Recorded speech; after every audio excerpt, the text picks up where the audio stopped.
Hi, welcome back to the Wallpaper Let's Play.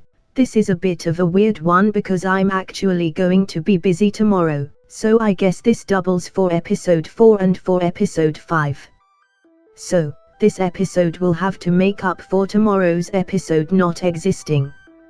Also, no one else has commented, so, at first, I thought that there wouldn't be any other names to write, but I actually can write someone's name, my own.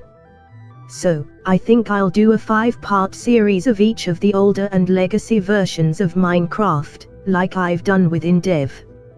I might skip beta because I've already played it on my own time, but I will try the better than adventure mod for a series. So, as I've mentioned I wanted to do in the last episode, I made a to-do list. I've put the to-do list in the top corners of my screen so that I'm reminded of what I want to be doing and I don't get off track too quickly. So, by the end of this series, I would really like to have the whole main island surface be completely safe and covered in buildings. But it's fine if I don't achieve that because I only have this episode and the next episode before I end this series, at least unless I decide to continue it after I've played all of the other old versions of Minecraft, but I don't think it's very likely that this is the one I'll choose to continue. Honestly, I'm really excited for the Xbox 360 version because that was the first version of Minecraft that I properly played. I still remember the first ever Minecraft survival world I ever had. I wish I still had it, but my parents sold the Xbox it was on. I remember jumping into a cave on the first night because I thought that the monsters left the caves at night, so I'd be safe down there. Luckily, no monsters actually did spawn in there, so it appeared as if my strategy had worked. I built a box house and a farm later on, but I don't remember that much else from the world. I did, though, remember watching tutorials, and I remember them saying to make a fence around your crops so that zombies don't trample any, so the tutorial must have been from Java beta or before because I don't think that happens in any release of the game. So I used to go to this really bad school when I was a little kid, and I figured it'd make good content if I just complained about it, so that's what I'm going to do.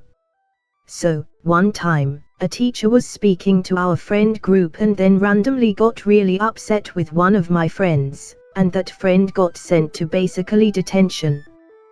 We asked this teacher why this was, what happened, and then we all landed in basically detention, too. After our detention had ended, hours later, the teacher finally explained that the reason was because our friend sighed, which he didn't do, he actually was just breathing, but the teacher went way over the top for absolutely no reason. There was this one time when one kid was hitting people with a giant stick and the teachers refused to remove the stick from him, so basically the whole school, which was only 30 students, because it was a small school, were putting it in our own hands to remove the stick from him. We started having an all-out war. Some people decided to come to Stick Kid's side to aid him in battle, and the teachers just sat back and watched, which wasn't a good idea, but I guess they allowed for this story to be told, so whatever. The war finally ended with someone sliding under Stick Kid's legs and grabbing the stick from him, which was really cool. It felt like a film. I am now going to interview my friend for entertaining moments from this school. They said that one of the most memorable moments was when a boy jumped out a window, which I do not remember. In summary, 2 boys were fighting over a plush hedgehog, but they were fighting near a window, so the teacher told them to stop fighting near the window, which the boys did not listen to, so the toy ended up being thrown out of the window, and the teacher told these law-obeying students to get the toy. Naturally, one of the boys jumped out of the window to get the toy, because these were logical young boys that think about every single decision before they make it. From earlier, when I talked about the stick war, had a tendency for violence like this. On one occasion, he didn't like my joke, so he chased me around for the whole break time, trying to hit me with rocks. I ended up running to a teacher, but I was out of breath, so I couldn't talk, so I just pointed at the stick kid approaching. The teachers didn't do anything, so I ended up having to run inside and lock myself in a room, for which I ended up getting in trouble. We both ended up in the principal's office and the teachers basically said that both sides were wrong, which was ridiculous. So, this ended up becoming a weekly event. The stick kid chases me, I end up getting in trouble for it. I sit in the office and wait for the teachers to tell me that both sides were wrong. So, as you can likely tell, I don't think this school was very good at all. The teachers basically allowed everything to happen, which is stupid when you're dealing with a bunch of little kids. This school was actually intended for gifted students, but it left me years behind academically, which, you know, isn't really what you expect from a gifted education school. One time, there was a student from the school next door, calling us the hustler and saying swears, at a point when we were so young that swears were actually a big deal. So we tried telling his mum to get him in trouble, because he was being picked up right in front of us, but she didn't respond at all. Half an hour later, she returned without her child and told us to stop harassing her kid, which was quite inaccurate, because we weren't doing anything to this kid. On another occasion, when I was leaving the school, I told a teacher and the teacher said he didn't believe me because this was, in his opinion, the best school, an opinion none of the students shared. Okay, so, this will be the final story for the video.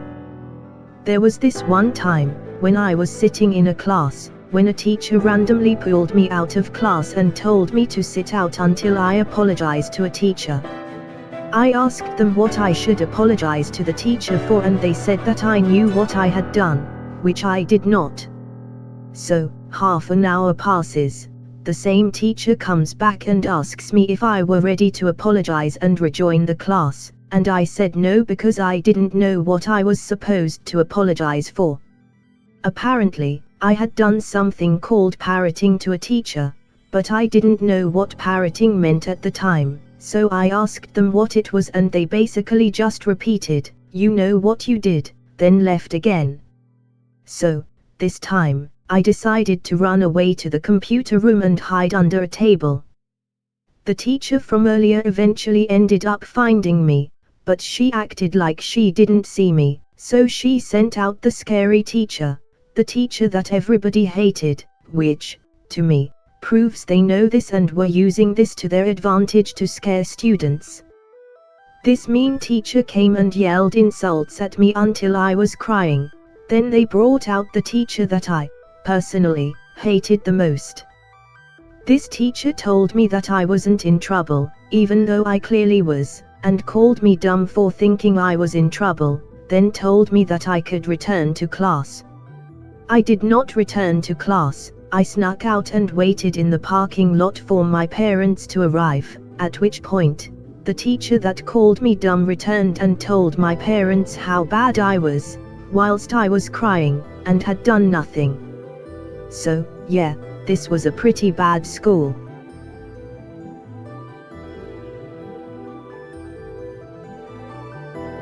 Thanks for watching this video. I hope you enjoyed, and it's screenshot time.